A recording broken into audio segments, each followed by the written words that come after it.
If we take the broadest context for coaching, it's the helping relationship.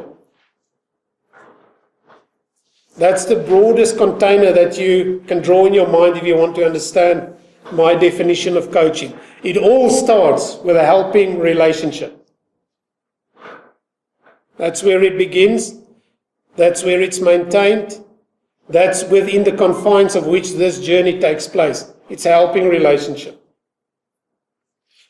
The second thing that is important within this helping relationship is creating a reflective space for people.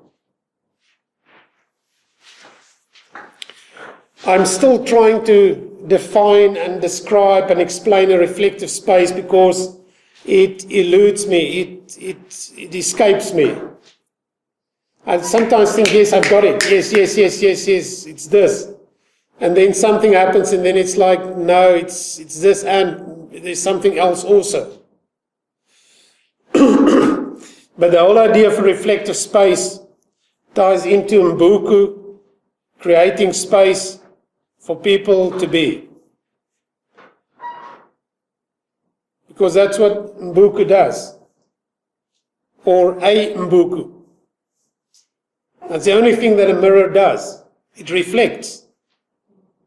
It's the only thing that a mirror does. It reflects.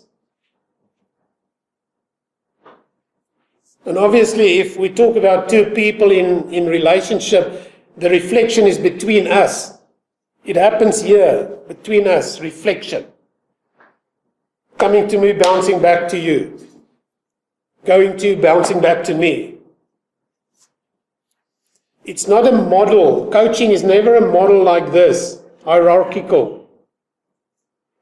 Relationships that are built on hierarchy is definitely not what coaching is all about. That is exactly the opposite and the least conducive kind of thinking about coaching when you think about the hierarchy. Remember, coaching was born out of psychology, which was born out of medicine. And medicine has got this model. Guess who's the expert when you go and sit with your doctor? You or the doctor? The doctor. He writes the prescriptions. And he's going to write your sick brief. And he's going to tell you what's wrong with you. Now, that kind of model is not what it's all about. Beautiful. He needs trust and he needs total equality. So you need your thinking as a coach, my thinking as a coach. The thinking that serves us better is not a triangle where there's a top, someone in charge, someone on a higher level than someone else. It's more a circle. If you can think circle, that kind of thinking will serve you better than thinking triangle. Equality with your client will be challenging for both you and your client from time to time. I sometimes cringe for certain of the CEOs that I go into their office and they start to show me the pyrenees against the wall. And I think, I don't even have a sari mare in my house. and then they do it with style, eh? You know this one, and they explain it. And I think somewhere down this line, I need to either bring you down and bring myself up so that we can meet somewhere on the same kind of level. Now, I find the grace it happens without me doing too much to get it happen or make it happen. So that happens.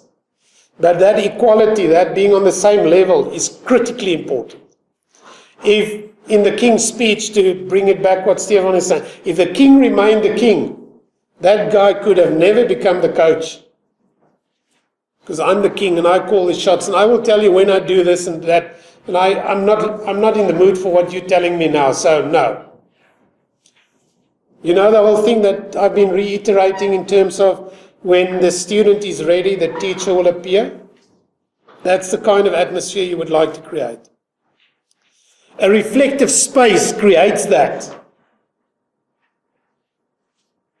When I start off creating a reflective space, I step, as it were, back, not really in physical definition or reality, but I step back. I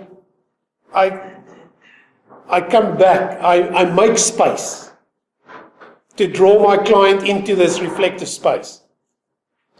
I would sit like this and wait for my client to speak. And I would have eye contact, listen. I really listen. And listen to what my client is saying, trying to listen to the words as well as the heart. Listen to what verbally is pronounced as well as what is intentionally expressed, that's not visible with the eyes or the ears. Because I want to make space for the client to come in. It's my territory, it's my office. I know it's my territory.